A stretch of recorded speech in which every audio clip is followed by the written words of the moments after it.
Lee Chandler lives alone in Quincy, Massachusetts. His days are filled with work as a janitor and handyman for several apartment buildings.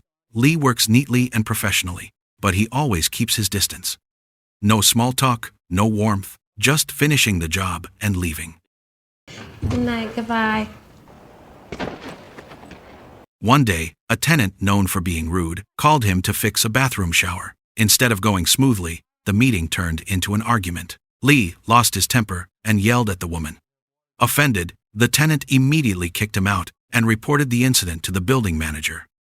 I said get out! I can't. You're blocking the doorway. Lee was later called in to explain himself. The manager suggested that he apologize to calm the situation down, but Lee felt he wasn't entirely at fault. The manager also realized Lee was difficult to replace, so he decided to handle the tenant himself without forcing Lee to apologize. That night, like usual, Lee went alone to a local bar. He drank quietly, but the atmosphere was never truly peaceful. The looks from some of the men there triggered him, and without much reason, a fight broke out.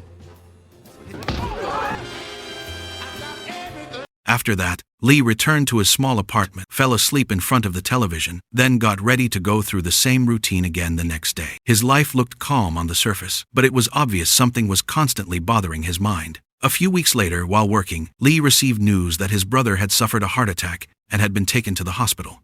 Without thinking twice, Lee immediately rushed to the hospital where his brother was being treated. But when Lee arrived at the hospital, it was already too late. His brother had died an hour earlier. The news came out of nowhere, without warning. Strangely, Lee's expression barely changed. But if you looked closely, the sadness was still visible in his eyes. George, Lee's brother's best friend, explained that he was the one who brought Joe to the hospital after Joe suddenly collapsed. George also offered to contact the rest of Lee's family, including their uncle and Lee's ex-wife. Lee accepted the offer, then went to the morgue to see his brother one last time.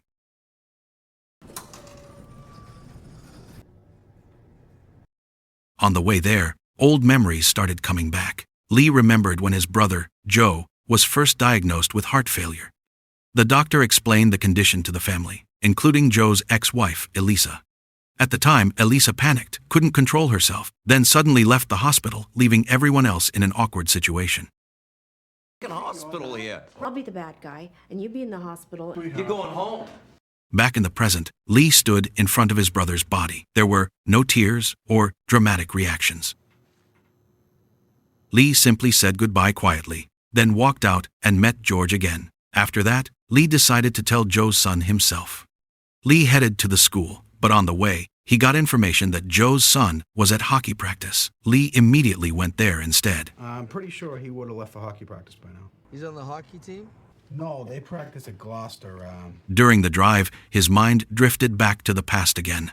Lee remembered the moment when the three of them went fishing about 10 years earlier. Back then, Joe's son was still little. They joked around, teased each other, and managed to catch a huge fish. Joe's son was so proud, and they celebrated it with excitement. Another memory appeared. Lee came home, saw Randy sick, then lovingly checked on his children before going into the bathroom. A simple moment that felt warm, but now only remained as a memory. God, let him alone. Please. Enough alone, that's with me. When he arrived at the hockey rink in Gloucester, Lee saw Joe's son, Patrick, who had already grown into a pretty aggressive teenager on the ice. Patrick played rough, even attacking another player, and ended up getting scolded by the coach. But Patrick didn't really care. The moment he saw Lee, Patrick immediately walked over to his uncle. Lee then quietly spoke to the coach before breaking the bad news to Patrick. Without saying much, Patrick accepted the reality, informed his friends, then left with Lee.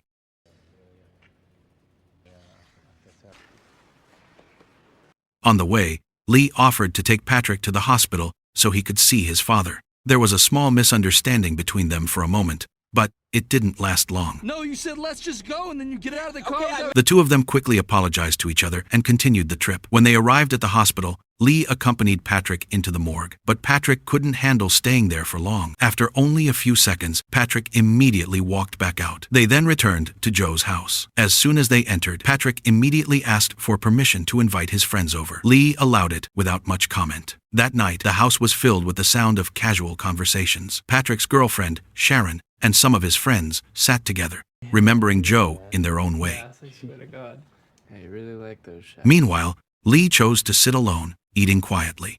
Later, Patrick approached Lee again and asked if Sharon could stay the night. Lee agreed. They also briefly discussed whether they should inform Patrick's mother, Elisa. After thinking it over, they decided not to contact her. On the other hand, Lee remembered how Elisa used to be constantly drunk and irresponsible. Without saying much, Patrick secretly sent an email to his mother telling her what had happened. That night felt long. On one side, there was a small sense of liveliness in the house, while on the other, there was a silence that no one could truly fill. The next day at school, the coach called Patrick into his office. The coach tried to speak calmly, saying that he understood Patrick was going through a difficult time. He even admitted that he would be more understanding if Patrick became more emotional on the ice. But still, he suggested Patrick take a few days off. It wasn't a punishment, more out of concern that Patrick might hurt himself while playing. After school, Lee picked Patrick up and took him to Joe's lawyer's office. The purpose was to hear the reading of the will. Read your father's will. Do I have to be there? At first, everything felt normal, until Lee heard something he truly didn't expect. Joe had apparently appointed him as Patrick's legal guardian. Lee was immediately shocked. All this time, he thought Uncle Donnie would take that role. Lee tried to find a way to refuse, discussing it with the lawyer, hoping there was some loophole to avoid the responsibility. But everything had already been carefully arranged. Joe had thought about all of this long ago. Joe had even prepared a large amount of money to make sure Patrick's needs would be covered, while also helping Lee until they could settle into a new life. The plan was clear. Lee was expected to move back to Manchester and raise Patrick there. The problem wasn't about money or a place to live. Lee himself didn't believe in himself. He didn't think he could handle the role of being a parent, even for his own nephew. Even though he and Patrick were pretty close, this was still different. The lawyer's explanation actually made sense and was well structured. The lawyer answered all of Lee's questions about why Joe made that decision. But inside Lee's head, everything started to feel heavy. The panic slowly reopened old wounds that he had buried for years. The memory brought Lee back to several years earlier, to a night in Manchester that completely changed his life. That night, while Randy and the children were asleep, Lee invited some friends over to the house. At first, it was just a casual gathering, drinking beer, talking, and playing simple games. But as the night went on, things became more and more out of control. The noise eventually woke Randy up. She came out angrily, yelled at Lee, and told everyone to leave immediately. Hey!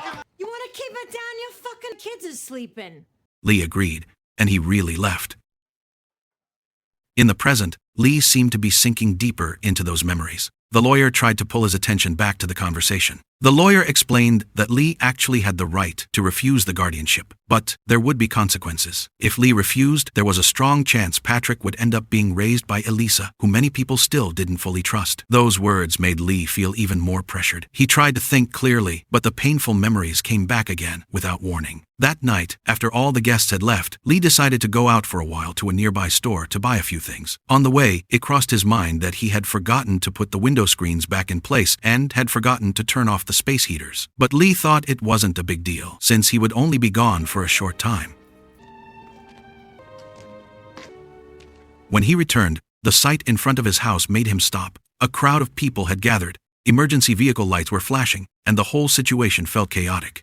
It took a few seconds before Lee fully realized what had happened. His house was on fire. The flames had already consumed almost the entire house, while his family had still been inside when it started. Everything changed in such a short amount of time. The firefighters managed to rescue Randy, who had been downstairs. She was pulled out in a panic, screaming for her children. Her voice was filled with fear and desperation. Meanwhile, Lee just stood there. He didn't move, didn't speak. It was as if his body had stopped responding to everything around him. He only watched the firefighters trying to put out the fire, unable to do anything. By early morning, after the fire had finally been extinguished, Randy was taken to the hospital because of smoke inhalation. But for Lee, everything had already changed. That night became something he could never truly leave behind.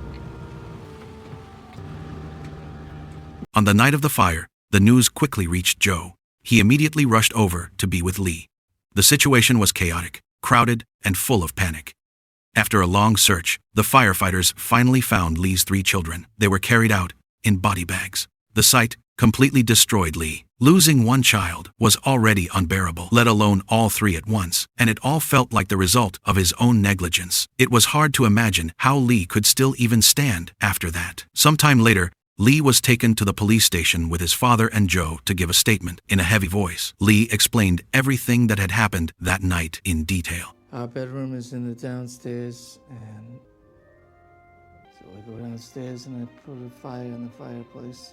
After hearing his explanation, the police concluded that it was an accident. There were no charges. They let him go, unquote. That decision didn't make Lee feel relieved at all. The guilt only weighed on him even more. In his broken state, he suddenly grabbed a police officer's gun and tried to end his own life. Thankfully, the people around him reacted quickly and managed to stop him. Back in the present, Lee seemed to snap out of the painful memory. He left the lawyer's office with Patrick, but the atmosphere between them wasn't really calm.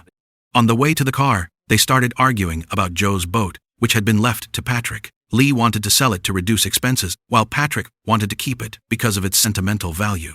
The argument got more heated, until a passerby tried to step in and defend Patrick. Lee immediately got triggered and almost started another fight. Patrick quickly calmed his uncle down and apologized to the man.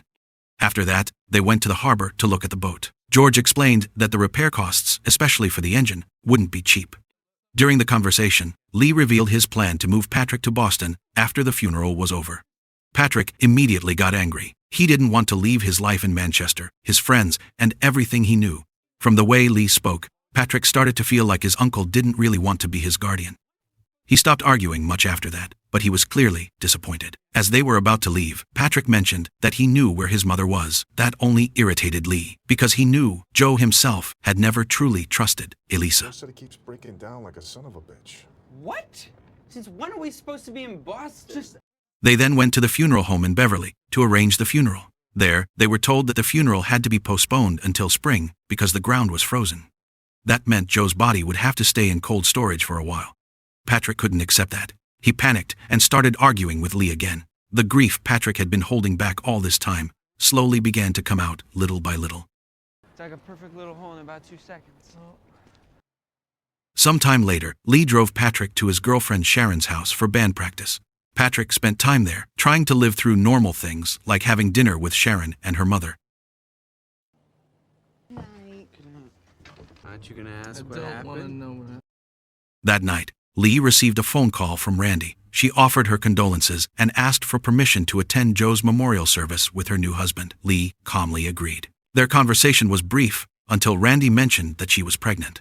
The news surprised Lee quite a bit, but as usual, he held back his reaction and simply congratulated her. So long.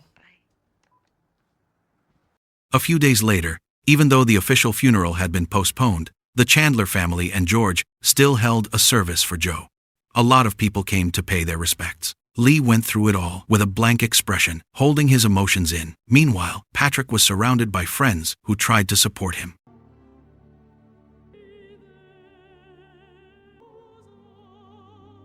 That night, Patrick again asked if Sharon could stay over, but this time Lee refused. That sparked another argument, along with the plan to move to Boston that Patrick kept rejecting. Anywhere. There's plenty of toilets and clogged up drains. Nice.